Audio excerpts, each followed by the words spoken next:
ఆర్థిక కష్టాలను అధిగమిస్తూ గత పాలకుల పాపాలను పరిష్కరిస్తూ మంచి భరోసాతో ముందుకెళ్తా ఉన్నాము అనే ఒక సందేశాన్ని నిన్న గవర్నర్ ప్రసంగంలో ఇవ్వగలిగింది అధ్యక్ష. 14 నెలల ప్రజాపాలనలో ప్రజల ఆకాంక్షలు ఆశయాలకు అనుగుణంగా వృద్ధిని సాధించే విశ్వాసాన్ని ప్రదర్శించినటువంటి ప్రభుత్వ విధానాల్ని కళ్ళకు సాక్షాత్కరించింది. నిన్న ఉభయ సభల్ని ఉద్దేశించి గవర్నర్ శ్రీ విశ్వదేవ్ వర్మ గారు చేసిన ప్రసంగం సకల జన సంక్షేమాన్ని, సమస్త రంగాల అభివృద్ధిని, నిజాయితీని నిష్పాక్షికంగా ప్రజాకోణంలో వెల్లడించింది అధ్యక్ష. గత 9 ఏళ్లలో అన్ని విధాలుగా దెబ్బతిన్నటువంటి రాష్ట్రాన్ని 14 మాసాల్లోనే ముఖ్యంగా ఆర్థిక పరిస్థితిని అధిగమిస్తూ దాన్ని గాడిలో పెడుతూ ప్రజాపాలనని ఆవిష్కరిస్తూ పోతా ఉంది అధ్యక్ష. ప్రజాపాలన చేయలేని గత పాలకులు రాష్ట్రాన్ని అధోగతిపాలు చేస్తే పెద్ద ఎత్తున పెరిగినటువంటి అప్పులు, ఆర్థిక వ్యవస్థని మరోసారి గుర్తు చేస్తూ అలాంటి పరిస్థితిని తరదిద్దుతూ ముందుకెళ్ళేటువంటి అంశాలన్నీ కూడా గవర్నర్ ప్రసంగంలో పొందుపరచడం జరిగింది అధ్యక్ష. పెద్దలు జీవన్ రెడ్డి గారు చెప్పినట్టుగా అధ్యక్ష, తెలంగాణ మనం కోరుకుంది ఆనాడు ఆంధ్ర పాలకుల చేతిలో ఉద్యోగాలను ఉన్నాయని, మన తెలంగాణ మనకొస్తే ఆ ఉద్యోగాలు మనకు వస్తాయని ఎన్నో ఆశలతో ఆకాంక్షలతో తెలంగాణ కోసం పోరాటం జరిగింది. ఎంతోమంది యువకులు ఆనాడు నిరుద్యోగులు యువకులు ప్రాణాలు అర్పించడం జరిగింది.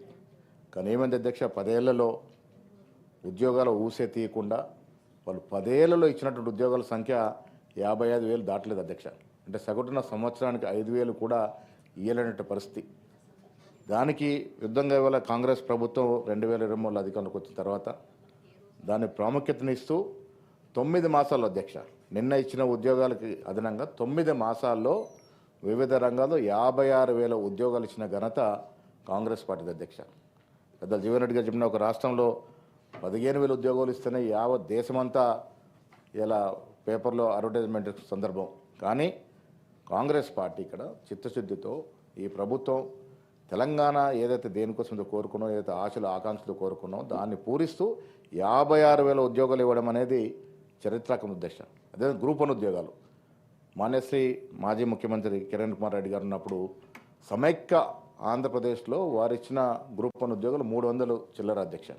మనం సపరేట్ తెలంగాణలో 15 ఏళ్ల తర్వాత ఇచ్చినటువంటి గ్రూప్ 1 ఉద్యోగాలు 540 పైచెలుకు.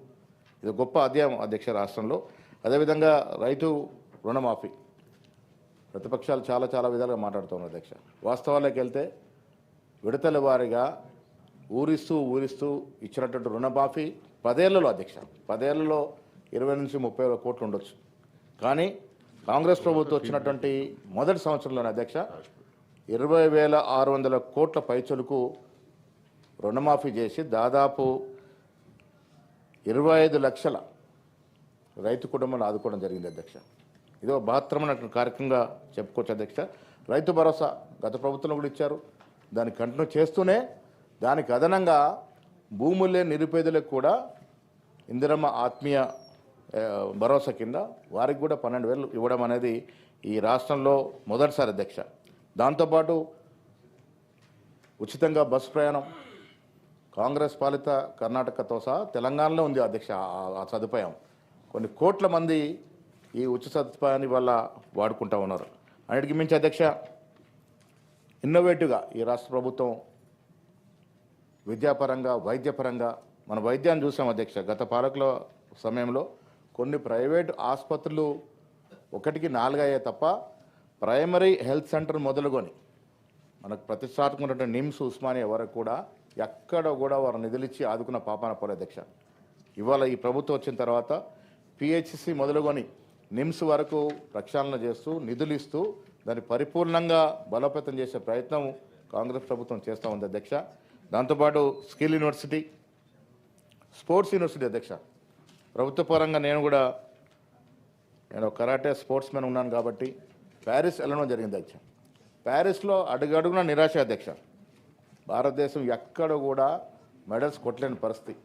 ఆ తర్వాత వచ్చి మేము ముఖ్యమంత్రి వచ్చిన తర్వాత మళ్ళా ఒలింపిక్స్ నాటికి ఈ రాష్ట్రం నుంచి క్రీడాకారుల్ని మనం ప్రోత్సహించే ఉద్దేశంతో దేశంలోనే భిన్నంగా ఒక స్పోర్ట్స్ యూనివర్సిటీ అధ్యక్ష.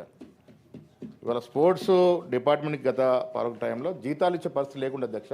ఇవాళ దాదాపు 350 కోట్లు ప్రత్యేకంగా స్పోర్ట్స్కి నిధులు పెట్టి ఈ రాష్ట్రం దేశంలోనే ఒక స్పోర్ట్స్ సిటీగా దీన్ని తీర్చిదిద్దాలని స్పోర్ట్స్ రాష్ట్రంగా తీర్చిదిద్దాల ఉద్దేశంతో స్పోర్ట్స్కు నిధులు వచ్చినట్టు సందర్శం అధ్యక్ష. స్కిల్ యూనివర్సిటీ నైపుణ్యాన్ని గుర్తిస్తే తప్ప పైకి రాలేదు. యువకులు ఎంతోమంది ఊళ్ళలో మొగ్గుతూ ఉన్నారు. అపారమైన నైపుణ్యం ఉండి వారు గుర్తింపు లేక వారిని గుర్తించేవారు లేక అక్కడే మొగ్గుతున్న సందర్భంలో స్కిల్ యూనివర్సిటీ పెట్టి దానికి ఆనంద్ మహేంద్ర గారిని పరిశ్రమకైతే ఆనంద్ మహేంద్ర వైస్ ఛాన్సలర్గా చేసి ముందుకెళ్ళినటువంటి సందర్భం అధ్యక్ష. విదేశీ పెట్టుబడులు 10 ఏళ్ల కాలంలో గత ప్రభుత్వ చెత్త నిధులు విదేశీ పెట్టుబడులు 25,000 కోట్లు దాటలే అధ్యక్ష. ఇవాళ మనం వచ్చిన తర్వాత కాంగ్రెస్ ప్రభుత్వం ఈ రాష్ట్రంలో వచ్చిన తర్వాత పోయిన సంవత్సరం 40,000 కోట్లు, ఈ సంవత్సరం ముఖ్యమంత్రి గారు ఐటీ శాఖ మంత్రి శ్రీధర్ బాబు గారు విదేశాలకు వెళ్ళి తెచ్చినటువంటి విదేశీ నిధులు 1,78,000 కోట్ల చిలుకు అధ్యక్ష.